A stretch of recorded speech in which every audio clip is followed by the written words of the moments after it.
Welcome to Musicians Mobile Show. We have our guest Mahika. She's a former Musicians Mobile student, and she's always been involved in our shows when she was a student. She's got a great voice. She's a great piano player. She just got a full ride scholarship to Swarthmore College as a McCabe Scholar. She's the founder of IANA, a nonprofit, and she started taking lessons with us at about 8 years old. And Mahika, can you tell me a little bit about what you're up to nowadays outside of music first? Yeah, sure. So I've, in the last couple of years throughout high school, I have done a lot of work in education and how can we reimagine schools to really put students' passions at the forefront and so that they can learn what they really want to learn. So I've traveled a lot talking to educators and people that run organizations and administrators on how we can reimagine schools. So something I'm really passionate about, and I'm definitely going to continue in college. But definitely on the side, music has been a big force of joy and relaxation in a lot of cases in my life. So it's definitely helped me through a lot of stressful times throughout high school, and it's been a really good skill to have on the side. How are you using music as a positive force in your life through this pandemic? Yeah, so I think we're all kind of struggling with what to do with ourselves because we're so used to outside stimulation, and I think there's a lot of how good it's a live show or somewhat live. We got birds and everything. Yeah, there's a lot of stress and anxiety right now in the world, so I feel like it's always good to have a creative outlet to channel your feelings into, and then it's always good to have a skill that you're working on because I think it challenges your brain to be always learning and being flexible when you're trying to learn a new piece. So I feel like it for me it's been a really good mental challenge as well as being something to channel my emotions. When was the time you felt like you had a breakthrough with music, maybe an inflection point that made the difference to where you kind of took it up a notch or a level? Yeah. I think for me, the biggest thing has been fear of performance and just being able to go and do something outside of your comfort zone. And I think because I performed so much with Musicians Mobile and Mr. Jared really taught me how to improvise and pick things up on the spot. We had this open mic in our community, in the Silver Creek Country Club. They had this open mic at the country club once, and right. I just went there and just sat down and started playing, and I think that was a huge breakthrough because that was the first time that I did something and it was totally improvisational and not practice for a recital or something. So I think once you have that ability, there's no limits for you. You can just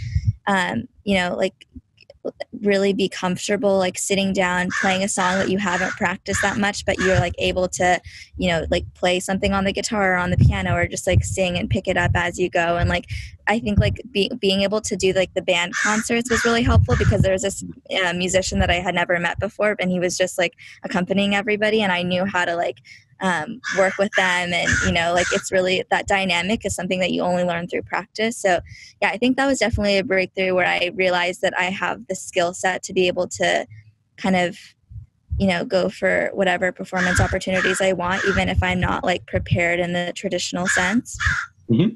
I would have never guessed that you were nervous because you always appeared so confident on stage.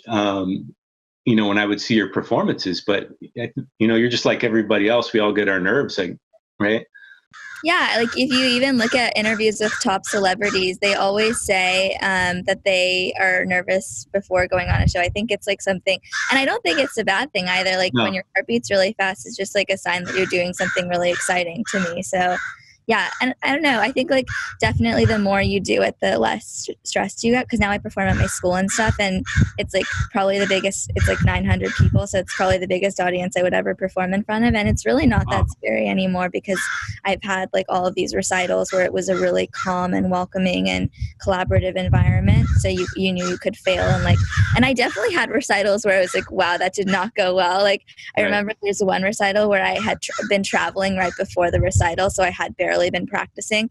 And I went off that stage and I was like, gosh, that was really not my best work. But it kind of just shows you that like you really, the only thing that you can do is prepare your best and like really work hard. And like the day of the recital, it could go either way. And it's like, you just have to like do everything that you can for it to go well. But there's so many things. Like I did a show in Austin with this project I was working on, like a songwriting project, and my mic wasn't on and they didn't know how to fix it the entire performance. So it was like totally out of my control, and I had prepared the best that I could. But you know, there's some times where you just like, it's out of your control, but you just kind of have to be at peace with it, that like, you know, you did your best and there's always going to be another show that you can do even better at. So yeah, I think that's like a good way to overcome your nerves, is know that it's never the end of the world. Like it's never going to be your last performance and there's always another opportunity.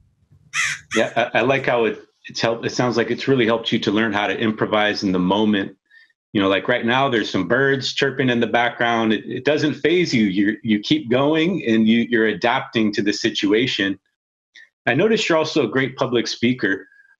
Do you think that experience of you performing on stage as a musician has also helped out in that other area? Yeah, definitely. I think music, I think that it's like something that everybody should have to do, or in some way, because first of all, I think anybody that can be a musician, they just need to find the right instrument and area for them. But I think it teaches you so many life skills, like how when you're playing piano, you keep working on the parts that you're not so good at, and you don't just like keep doing the parts of the song that you're good at. It's like just a metaphor for life. Like you don't keep doing like what you're good at. You have to push yourself outside of your comfort zone, try things that you're not so great at. That obviously, like for public speaking, the stage aspect of like being in front of a group of people and being vulnerable, because music is really about vulnerability. And when you go up on that stage, you're like bearing your soul to the audience. So I feel like that really teaches you that when you're public speaking, like it really gives you that sense of confidence and empowerment to like go up and not be afraid. I think that's like the biggest thing, is overcoming fear. But there's so many lessons just beyond. I think like people focus on the stage fright aspect, but there's like so many lessons in each of the like lessons that I had when I was learning piano. I was learning something new. Like how do you overcome a failure? Like when you don't do well in a performance, how do you overcome and be resilient and go back and perform again? Like how do you really challenge yourself, like pick harder pieces instead of just like keeping on doing the same easy pieces, which you know you can nail. Like there's just so many different lessons that now that I'm not taking lessons anymore, I reflect back and I can see like all those times where I was being encouraged to practice and stuff, like that was really teaching me so many life lessons that I'm going to carry on. Because I trained in so many different, like 3 different instruments, singing, piano, and guitar. And like that was a huge part of my childhood, but also my upbringing as a human being. And so I feel like for the rest of my life, all of those teachings and lessons are going to be things that I really carry on. Do you feel like it's given you certain habits? Yeah, I think I could have developed a little bit more diligence. I think like for me, music has always been such a fun thing that like I really didn't want to practice things. Like it was almost like I wanted to be rebellious. And even though I was doing music, I just wasn't doing, like when I took classical piano lessons, I was just playing my own song, like pop songs and stuff. So I think like it definitely, it taught me that I should be diligent. I think like I didn't understand the value of it at that time where I was taking lessons. I probably should have practiced a little bit more and been like really rigorous. And I know people that are like really stringent about their practicing for several hours a day, and they have like a practice schedule. But I think like for me, I think the like life skills were more about just getting to know myself better and getting to know like what kind of music I liked, and learning about like when I listen to songs on the radio now, my music education has influenced me so much that I can understand the chord progressions. Like I could probably identify what the chord progression is and like how that song like why that song was made that way, and like how it adds different dynamics and stuff, which I think you can't really understand it until you've been on the other side, like learning about song construction and things like that. So yeah, it's like there's so many different things that have been applied in my life today. It seems like you were doing classical, maybe that wasn't your thing, but then you discovered, like you said, you're more into pop music. So once you found the genre that you were more engaged in, did your practice pick up more at that point? Yeah, definitely. Because it's fun. It doesn't feel like you're doing some like homework or anything. And I'm really lucky that I had parents that understood the value of learning like music theory and like the roots of pop music, because I think there's like they obviously wanted me to learn classical piano initially, because that's why I took it for like how many years was it? Like almost 8 years total, because I started when I was like 4 years old. But I think that maybe it was good that I started, because all the fundamentals you kind of learn like from classical music. But once I started doing pop, like I can now in quarantine, like I told you before we started talking, like I've been playing for hours a day, and it like I don't even notice the time going by, because it's just so fun for me to like come up with different piano arrangements and do my own takes on pop songs. So I think like once you find something that doesn't feel like you're doing it as a chore, and your parents don't have to tell you like practice for 30 minutes a day or practice for an hour a day, and you just like get lost in it and you're in the zone, I feel like that's when you found something that is your like a true calling for you in life. So I don't think anybody should push themselves. I think like when parents tell their kids like to practice and push them to do an instrument, I think the lesson there is diligence and working hard at something, even if it's not fun all the time. But for me, like I'm somebody that really follows things that are joyful, instead of like just like I don't really push myself to do things unless they're really adding value and that I'm really passionate about them. So for me, like as soon as I started learning about music theory and how to do arrangements, it was just like this whole world of possibility, because you can open a tab for a song and come up with like any number of infinite arrangements. So yeah, I definitely think like everybody, once they find that very specific niche, and it could even be like music production or like, I don't know, something totally unrelated to the actual art itself. But once you have the foundation and you can start branching out from there, there's so many possibilities that are unlocked. Outside of music, what's your vision for the future? You got a bright career ahead of you, and you're just about to start this college path. What's your vision for the future and what you'd like to add to the world? Yeah, I think I just really have this spiritual belief that we're all the same, like energetically and just like even biologically, we're all exactly the same. Like there's no reason why one person should have this different opportunities than another person. So in my life and career, my hope is that I will just like work on any kind of projects and a career where every day I'm working to make the world more equal and more, and also just like connect people more, because I think like it seems that even though we've overcome all of these big challenges and like, sexism and racism and stuff, we're still so divided and apart, and like we're finding so many reasons to disconnect from each other when we really should be connecting. And there's so many tools that we have now with technology and everything to connect us more. So I definitely want to live in a world where everybody sees value in one another and sees similarities and unity. And I know this is like a very high level goal, but I'm hoping that like I'm really lucky to be in a position where I can be like have this as my vision, and I have been raised with a lot of resources that have given me this like space to think about, okay, well, my basic needs are being met now, how can I help other people as well? So yeah, that's my grand life goal. That's awesome. And you've already been on this path with your nonprofit. Can you tell people about your nonprofit? Yeah, definitely. So I've run programs in developing countries in Africa, and my goal was to, instead of looking at humanitarian aid as an unequal exchange of like the privileged person and the underprivileged person, I wanted it to be a really equal collaborative process. So like we run programs for these teenagers in developing communities to come up with solutions to their community's own problems. So they're like really using their understanding as being a member of that community to design a solution. So yeah, we've funded all sorts of projects that are all designed by kids in these communities. Wow. And yeah, I'm hoping to like really expand on it, because this is obviously like a pretty small scale on the scale of the problem is like $1 trillion of foreign aid that's been put to not like the most impactful use, but hopefully like I'll work in an aid office or at a philanthropic organization, and I can kind of shift. My main thing is like if you can shift people's mindsets, and you can shift the system itself. So instead of working on like really small projects, I want to be really responsible for high level thinking on like how are people putting their money to causes, and how can we shift like the intention, and then like the actual action and result will change as well. What's the key to shifting people's mindsets?